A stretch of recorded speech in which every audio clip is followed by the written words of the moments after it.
अभी हमने जो सुसमाचार सुना है उसमें कहा है कि अगर कोई तेरे एक गाल पर मारे तो हमने क्या करना है। अगर कोई हमारे एक गाल पर मारता है तो क्या करना है? हाँ? तो दूसरा गाल आगे करना है। कब तक के हम दूसरा गाल आगे करते रहेंगे? कब तक के कोई हमारे गाल पर मारता रहेगा और कब तक के हम दूसरा गाल करते रहेंगे?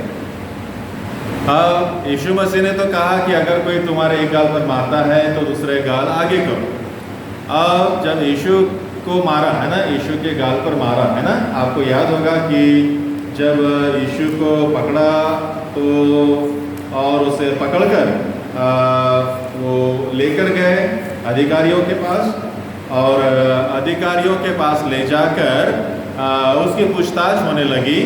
और जब पूछताछ हुई तो यीशु ने जवाब दिया, है ना, यीशु ने जवाब दिया। तो एक सैनिक था और वो कहने लगा कि अरे महायाजक के साथ तो इस तरीके से बात करता है। देखिए यूहन्ना रचित सुसमाचार उसका 18वां अध्याय और 23वें वचन में, यूहन्ना रचित सुसमाचार उसका 18वां अध्याय और 23वें वचन में कहता है कि यदि मैं सही हूं तो तू मुझे क्यों मारता है। यीशु ने यहाँ पर अपना दूसरा गाल आगे नहीं किया, बल्कि यीशु ने सवाल किया है कि मैं गलत हूं तो ठीक है, मुझे दंड सही है, लेकिन यदि मैं सही हूं तो उसने दूसरा गाल नहीं किया है, उसने क्या किया है? सवाल किया है। तो हम बाइबल के वचनों को कैसे समझते हैं? बाइबल के वचनों को कैसे पढ़ते हैं? क्या हम जैसा लिखा है वैसा ही उसका अनुकरण करते हैं? बस यीशु ने कह दिया कि भाई कोई तुम्हारे एक गाल पर मारता है तो दूसरा गाल आगे करो, और हम उसी बात को करते रहे हैं, और पिछले 2000 साल से हम बस दूसरा गाल आगे करते रहे हैं, कभी सवाल ही नहीं किया। चर्च को जलाया जाता है और धर्मांतर का आरोप लगाया जाता है और बहुत सारे आरोप लगाए जाते हैं, और जो क्रिश्चियन इंस्टीट्यूशंस है उन पर आरोप लगाया जाता है, और हम क्या करते हैं? बस दूसरा गाल ही आगे करते आए।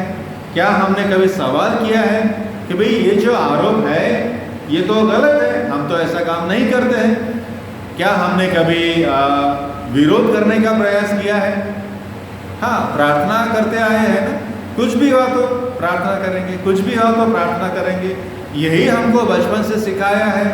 प्रार्थना करना गलत नहीं है, है ना, प्रार्थना करनी चाहिए, लेकिन प्रार्थना के साथ साथ हमने सवाल भी करना है, प्रार्थना के साथ साथ हमने विरोध भी करना है, जहाँ गलत होता है उसका प्रतिकार भी करना है।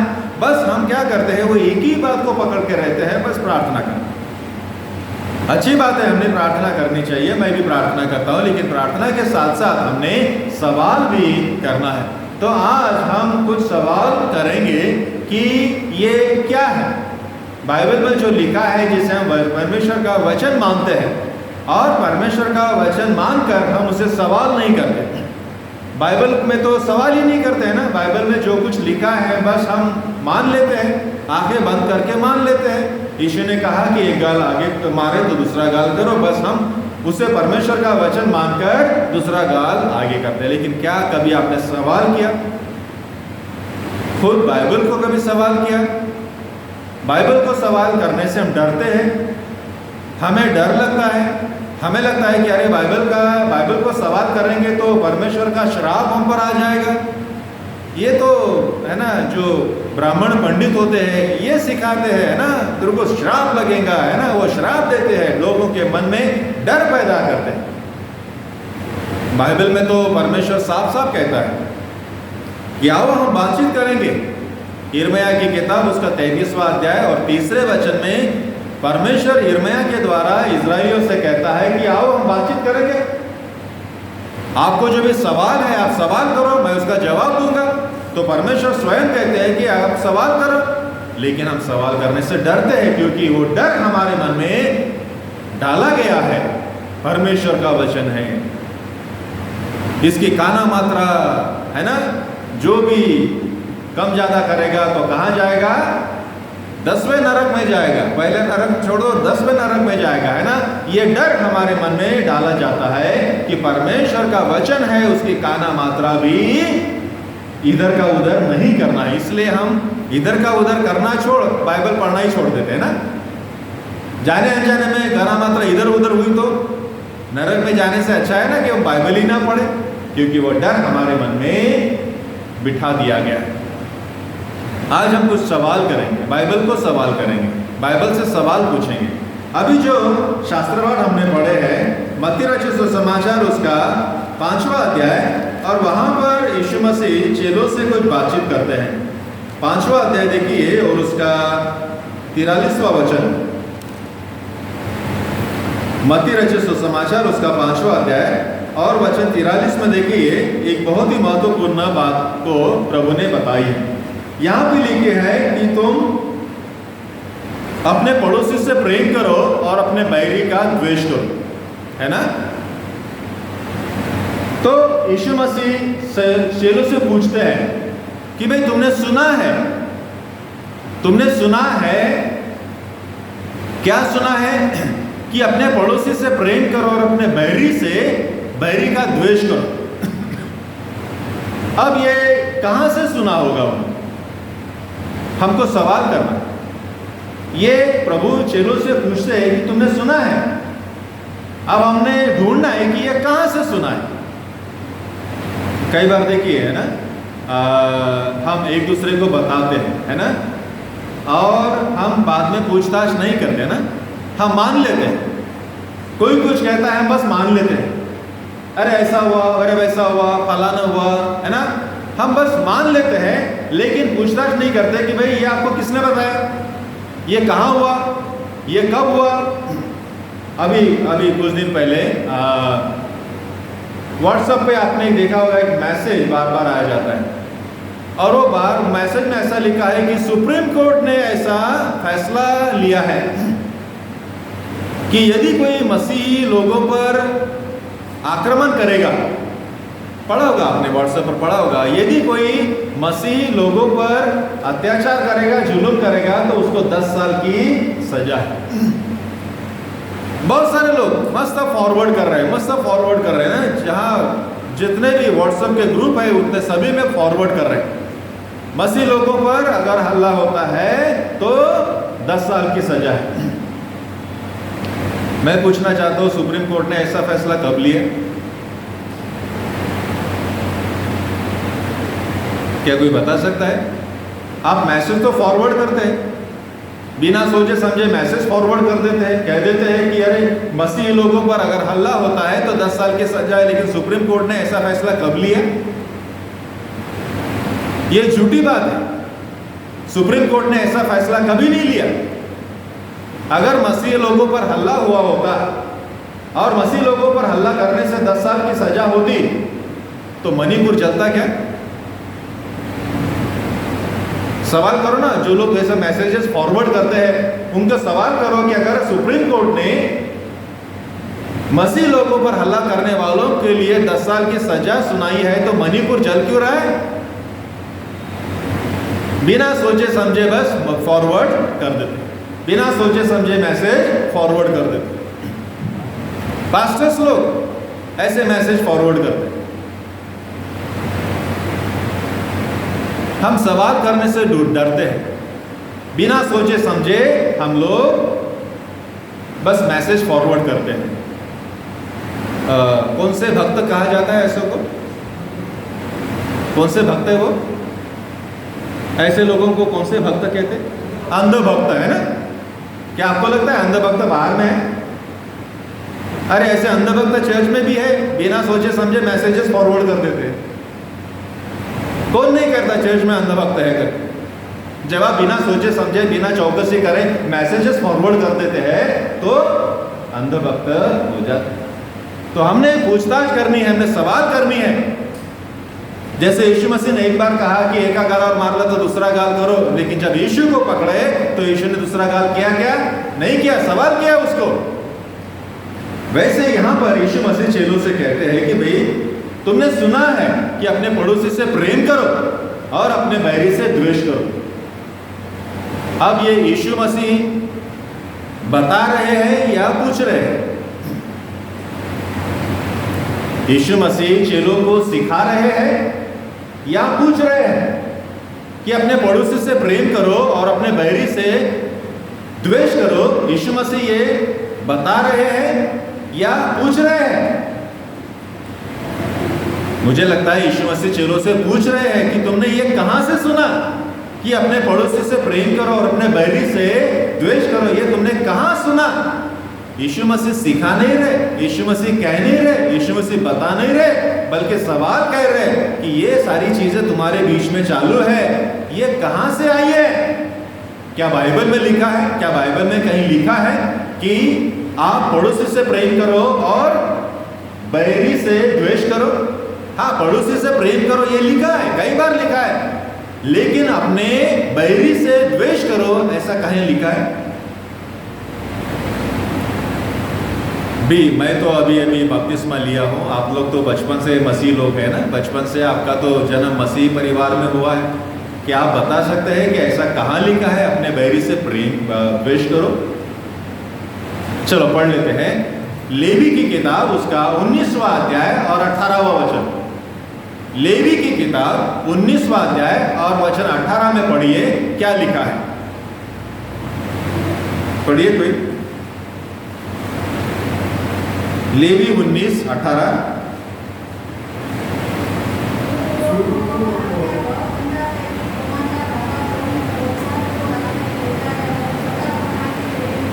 देखिए यहां पर सीधा सीधा लिखा है कि बदला मत लो, है ना? बदला लेना ये किसका काम है? परमेश्वर का काम है। रोमियो की पत्री में अगर आप पढ़ेंगे तो उसमें साफ साफ लिखा है कि बदला लेना ये परमेश्वर का काम है, रिवेंज लेना परमेश्वर का काम है। लेकिन हम तो रिवेंज लेने के लिए एकदम तैयार रहते हैं, है ना? 10 साल पुरानी बातों को निकालने का प्रयास करते हैं। 10 साल ऐसा हुआ, 10 साल पहले वैसा हुआ, हम तो बदला लेने के लिए एकदम तैयार रहते हैं। लेकिन यहाँ पर साफ साफ लिखा है कि आप बदला मत लीजिए, बदला लेना तो परमेश्वर का काम है। तुम्हारा क्या काम है? अपने पड़ोसी से प्रेम करना। यहाँ पर कहीं नहीं लिखा है कि अपने बैरी से द्वेष करो। अब निर्गम की किताब उसका 22वां अध्याय पढ़िए, 23वां अध्याय। निर्गम की किताब उसका 23वां अध्याय वचन 4। निर्गम 23:4 और 5।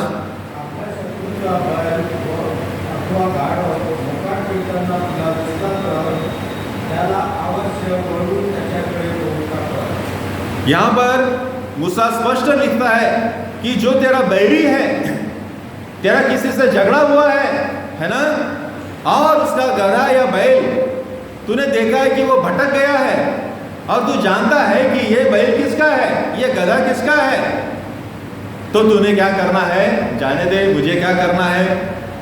जिसका ये गधा है उसने तो मेरा नुकसान किया है। तो वो व्यक्ति का जो गुस्सा है हमने वो गधे पर या बैल पर नहीं निकालना है। बाइबल में लिखा है कि उस गधे और बैल ने तुम्हारा क्या बिगाड़ा है, उसको तू क्या कर, उसके घर तक के पहुंचा दे। तो बाइबल कहीं नहीं बताती है कि अपने बैरी से द्वेष करो। वो बार बार यही कहता है, जैसे यीशु मसीह ने कहा उसमें दुरुस्ती करी है। यीशु मसीह कहते हैं मैं तो कहता हूं कि अपने बैरी से तुम क्या करो? प्रेम करो। लेकिन धर्म के नाम में कई ऐसे लोग हैं जो आपको गलत शिक्षा देते हैं। वो कहते हैं कि पड़ोसी से प्रेम करो, ठीक है, क्योंकि पड़ोसी से तो लेन देन होते रहता है ना। जो हमसे अच्छे रहते हैं उनके साथ अच्छा तो कोई भी रहता है, चोर भी चोर के साथ अच्छा रहता है। यीशु मसीह देखिए आगे कहते हैं ना, अरे उसमें कौन सी बड़ी बात है, तो अपने दोस्तों के साथ अच्छा रहता है, उसमें कौन सी बड़ी बात है। जो शत्रु होते हैं ना वो भी एक दूसरे के साथ अच्छे रहते हैं। लेकिन अच्छाई कब होती है? जब हम अपने बैरी से प्रेम करते हैं, वो चैलेंजिंग होता है। जिसके साथ हम असहमत नहीं होते हैं ना, सहमत नहीं होते, ऐसों के साथ रहना, काम करना, मिलकर काम करना, ये बड़ी बात होती है। जो हमारे साथ अच्छे हैं उनके साथ तो कोई भी अच्छा रहता है, लेकिन जो हमारे साथ अच्छे नहीं रहते उनसे प्रेम करना, उनके लिए प्रार्थना करना, ये चैलेंज। आजकल का जो माहौल है ये वैसा ही माहौल है जैसे यीशु मसीह के समय के था। यीशु मसीह के समय में वैसे ही था, है ना। जो शास्त्री और पुरुषी थे, जो धर्मगुरु थे, वो लोगों को ऐसे ही बहकाते थे। ठीक है, अपने पड़ोसी से प्रेम करो, लेकिन अपने बैरी से क्या करो? द्वेष करो, उसका बदला लो, मारो, काटो, पीटो। आज वही चालू है ना, 2000 साल में आज वही चालू है। धर्म के नाम में मारा जाता है, ईश्वर के नाम में मारा पीटा जाता है ना। ऐसे ही हालत है। और जो धर्मगुरु होते हैं वो भी उसमें क्या करते हैं? आग डालने का काम करते। कल परसों मैं एक वीडियो देख रहा था, वो कोई तो भी एक साध्वी है ना, वो लोगों से कह रहे थे कि अपने घरों में तुम क्या करो? अरे घरों में हथियार रखो कहिए। वो साध्वी है, धर्मगुरु है, लेकिन अपने लोगों से कहते हैं कि अपने घरों में तुम क्या करो? हथियार रखो, तलवार रखो, कम से कम छुरी तो भी रखो, धार लगा के रखो।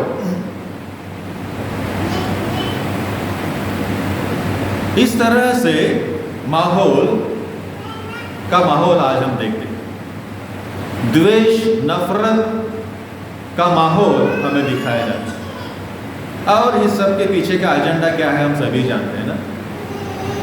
लेकिन बाइबल हमें स्पष्ट बताती है कि अपने पड़ोसी से नहीं बल्कि अपने बैरी से भी हमें क्या करना है?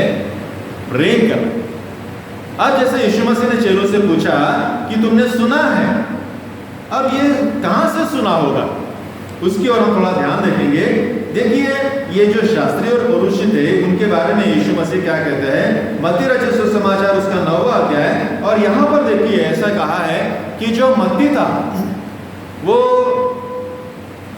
ज़कातदार था, चुंगी लेने वाला था, और जो चुंगी लेने वाले थे यहूदी लोग उनको पापी कहते थे। ये पापी है, उनका द्वेष करते। अब ये जो मत्ती था, यीशु मसीह उसको बुलाते हैं और वो अपना व्यवसाय छोड़कर यीशु मसीह के साथ चल लेता है और यीशु मसीह को अपने घर में आमंत्रित करता है भोजन के लिए। अब भोजन पर आने के लिए जब वो आता है तो यीशु मसीह के साथ जो दूसरे चुंगी लेने वाले थे और जिनको पापी कहा जाता था वो भी वहां पर बैठे। तो जो शास्त्री और पुरुषी थे वो उनके चेलों से कहते हैं, अरे अरे देखो, तुम्हारा जो गुरु है वो पापियों के बीच में बैठता है, पापियों के साथ बैठता है। हमारे साथ बैठना चाहिए था, हम जैसे धर्मी लोगों के साथ बैठना चाहिए था, हम जैसे पढ़े लिखे लोगों के साथ बैठना चाहिए था। ये तो पापियों के साथ बैठता है। पता नहीं, कुछ लोग अपने आप को बहुत श्रेष्ठ मानते हैं ना, हम बहुत श्रेष्ठ हैं, है ना, और दूसरों को वो तुच्छ मानने लगे। हमारे साथ बैठना चाहिए था ना, और वो चेलों से कहता है कि अरे ये तो पापियों के बीच में बैठता है। दूसरा जो प्रसंग है देखिए 12वां अध्याय में, मत्ती रचित सुसमाचार उसका 12वां अध्याय, और वहां पर देखिए यीशु मसीह अपने चेलों के साथ खेत में से जा रहे थे, एक गांव से दूसरे गांव में जा रहे थे और बीच में खेत था, खेत में से जा रहे थे। तो ऐसा हुआ कि जो चेलों थे, जो चेलों को भूख लगी और उन्होंने क्या किया, वो जो कनिस होता है ना, हिंदी में क्या कहते हैं उसको, बाली क्या कुछ भी कहते हैं, कुर्डा, हिंदी में क्या कहते हैं, गुड्डा, है ना, जो भी है, जो खेत में से निकलता है जिसमें दाने होते हैं, उसको वो तोड़कर हाथ में मसल कर खा रहे थे ना। हम बचपन में ऐसे ही करते थे, किसी के खेत में चले जाते थे, गेहूं और बाजरे का और जवारी का रहता था, है ना, वो ऐसा खाते थे। तो शास्त्री और पुरुषी सवाल करने लगे, यीशु से कहने लगे, अरे अरे शब्बात के दिन जो नहीं करना देखो आपके चेले कर रहे हैं। तो ये जो शास्त्री और पुरुषी थे इनका एक ही काम था, बस दूरबीन लेके बैठना और आने जाने वालों को देखना, यही चालू है ना। कई लोगों को बस यही काम रहता है, खुद का काम नहीं करते, है ना, आने जाने वालों को बस देखते रहते, कौन कुठे गेलं, कौन कहाँ गया, कौन कहाँ गया, किसने क्या कहा, बस इतना ही। खुद का काम नहीं करेंगे, खुद की तरफ ध्यान नहीं देंगे, दूसरों की तरफ बस सारा ध्यान रहता है।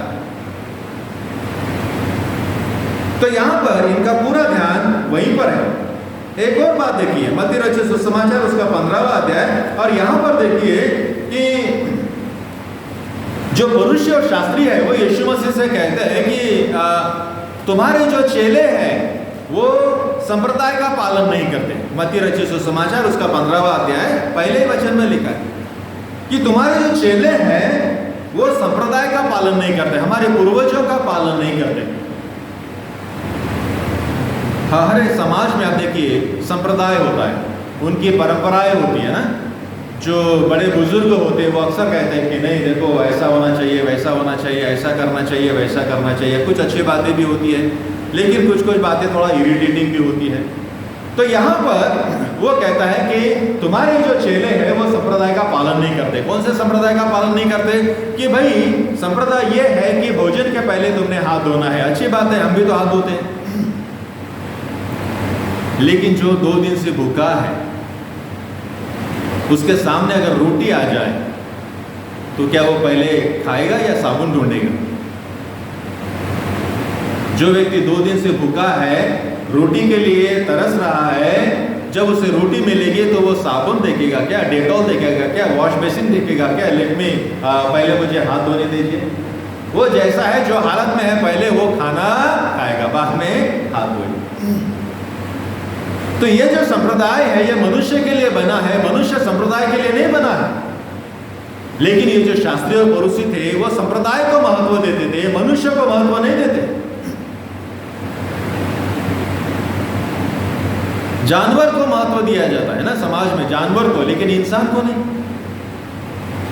कुत्तों को क्या क्या खिलाएंगे ना, पेडिग्री खिलाएंगे, क्या क्या महंगा महंगा खाना खिलाएंगे, लेकिन हमारे घर में कोई भूखा व्यक्ति आता है तो हम उसको हकाल देते हैं, जाओ जाओ जाओ जाओ।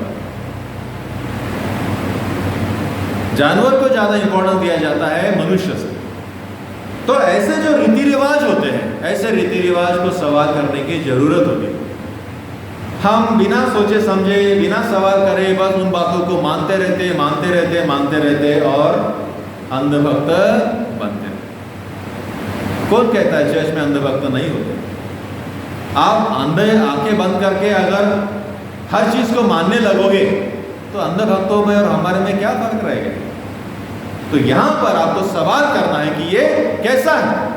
अब देखिए यीशु मसीह क्या कहते हैं कि तुम भी तो परमेश्वर का वचन रद्द करते हो। आप संप्रदाय को रद्द करने के आरोप लगाते हो, लेकिन तुम क्या करते हो? तुम तो परमेश्वर का वचन ही रद्द कर देते हो। और फिर उसका उदाहरण देते हैं। बाइबल में लिखा है कि तुमने अपने माँ बाप की चिंता करना है, तुमने अपने माँ बाप की देखभाल करनी है, लेकिन तुम क्या सिखाते हो? माँ बाप को जो देना था तुम चर्च में देने के लिए कहते हो, मंदिर में देने के लिए कहते हो। तुम लोगों को यह सिखाते हो कि माँ बाप को जो देना था मैंने चर्च में दे दिया, मंदिर में दे दिया। मंदिर में किसको दिया? टेबल को दिया, कुर्सी को दिया। उसमें जो पुजारी होता है, जो पंडित होता है वो ले लेता है। तो तुम तो लोगों को गलत शिक्षा देते हो। माँ बाप को जो देना था तुम वो न देते हुए मंदिर में देने के लिए बताते हो। इस प्रकार तुम खुद परमेश्वर का आज्ञाओं का उल्लंघन करते और लोगों को इस तरह से बहकाते हो। उनके बारे में देखिए 8 और 9 वचन, मत्ती रचित सुसमाचार उसका 15वां अध्याय 8 और 9 वचन में देखिए। 9 वचन में वो कहता है की शास्त्र म्हणून जे शिकवतात ते असतात माणसाचे नियम। परमेश्वर का वचन बताकर ये लोग जो सिखाते हैं वो उनके बनाए हुए नियम होते हैं। और नाम किसका लेते हैं? परमेश्वर का वचन है। परमेश्वर का वचन, परमेश्वर का वचन नहीं होता, उनके खुद के वचन होते हैं, उनके खुद के विचार होते हैं, उनके खुद के बनाए हुए नियम होते हैं, उनके खुद के बनाए हुए संप्रदाय होते हैं। और परमेश्वर के वचन का लेबल उस पर लगाते हैं, made in China, made in India, इस प्रकार से मेड इन बाइबल, है ना। इस प्रकार से ठप्पा लगाकर वो लोगों को बहकाते हैं, गलत शिक्षा देते हैं। 8वें वचन में देखिए वो कहता है, ओठों से ये लोग मेरा सम्मान करते हैं लेकिन दिल से नहीं करते। ओठों से केवल परमेश्वर की स्तुति करते हैं लेकिन उनके मन में परमेश्वर दूर दूर तक के नहीं। तो इस प्रकार ये जो शास्त्री और पुरुषी थे लोगों को गलत शिक्षा देते थे। और वही गलत शिक्षा यीशु मसीह चेलों से पूछते, तुमने सीखा है, तुमने सुना है, कहां से सुना है? आप जानते हैं ये शास्त्री और पुरुषी इसी प्रकार से गलत शिक्षा देते थे। पड़ोसी से प्रेम करो और बैरी से द्वेष करो। यीशु मसीह उसको क्रॉस करते हैं और कहते हैं कि नहीं, यह गलत है। जैसा आप अपने आप से प्रेम करते हैं, जैसा अपने पड़ोसी से प्रेम करते हैं, वैसा अपने बैरी से भी प्रेम करो। तो यीशु मसीह लोगों को, चेलों को, हम सबको बैरी से प्रेम करना सिखाते हैं। आज का जो माहौल है बहुत खराब है। यहाँ तो हमारे आसपास में ना व्हाट्सएप है, सोशल मीडिया है ना, नफरत फैलाने का काम शुरू है। और जो गोदी मीडिया है वो क्या कर रहे हैं हम सभी जानते हैं, है ना। गोदी मीडिया मालूम है कितनी नफरत, द्वेष अल्पसंख्यक समुदाय के प्रति, है ना।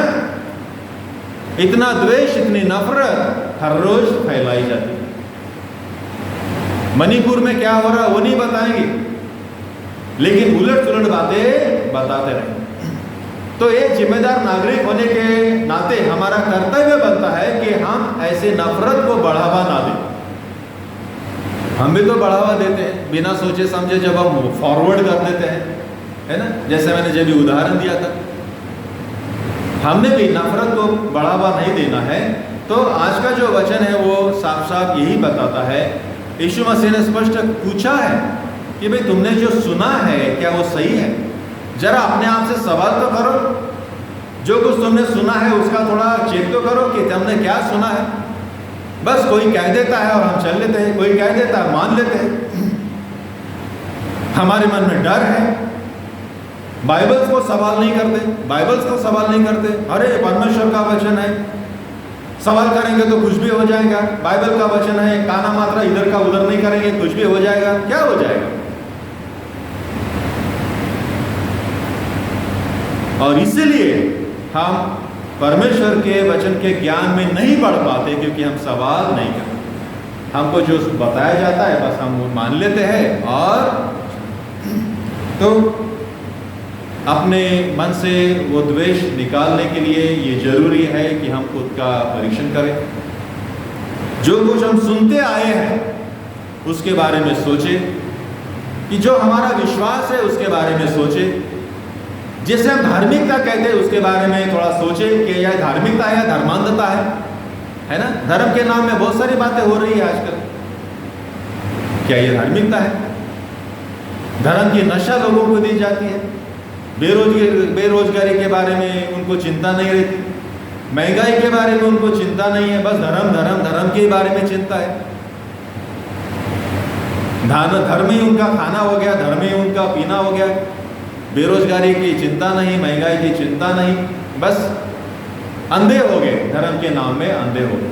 तो इसलिए जरूरी है कि सही धार्मिकता क्या है उसके बारे में सोचें। और यीशु मसीह ने जैसे चेलों से पूछा, बताया नहीं, पूछा कि तुमने सुना है क्या वो सही है? तुमने सुना है कि पड़ोसी से प्रेम करो, बैरी से द्वेष करो, क्या ये सही है? फिर यीशु मसीह उनको कहता है कि नहीं, ये गलत है। सही तो ये है कि जैसे पड़ोसी से प्रेम करते हो अपने बैरी से भी तुम क्या करो, प्रेम करो। तो नफरत को बढ़ावा ना दे, द्वेष को बढ़ावा ना दे, है ना। इसके उसके बारे में ना कहे। अगर आपको किसी के बारे में कुछ है तो डायरेक्टली पूछिए, है ना। अगर आपको कुछ सवाल है, किसी के बारे में सवाल है तो डायरेक्टली पूछिए ना। आप डायरेक्टली क्यों नहीं पूछते, है ना। इसको उसको क्यों बताते, इसको उसको क्यों पूछते, क्यों डरते? सवाल करो डायरेक्टली। परमेश्वर हमें सहायता करे, मदद करे और अपने अंदर का जो डर है उस डर को हम निकालें और जो सच्चे धार्मिकता है उस धार्मिकता को हम समझें। प्रभु जी, हम धन्यवाद देते हैं आज के दिन के लिए। आज के ये चुने हुए जो शास्त्र पाठ थे उन पर हमने चिंतन और मनन किया है। हम प्रार्थना करते प्रभु कि हम जो सच्ची धार्मिकता है उस सच्ची धार्मिकता को हम जाने, समझें और धर्म के नाम में जो गलत बातें होती है उन गलत बातों को हम पहचानें, परखें और उन गलत बातों को छोड़ दें और जो सही धार्मिकता है उसका ही हम आचरण करें। यीशु मसीह के नाम से हम प्रार्थना करते, सुनिए और कबूल कीजिए। आमीन।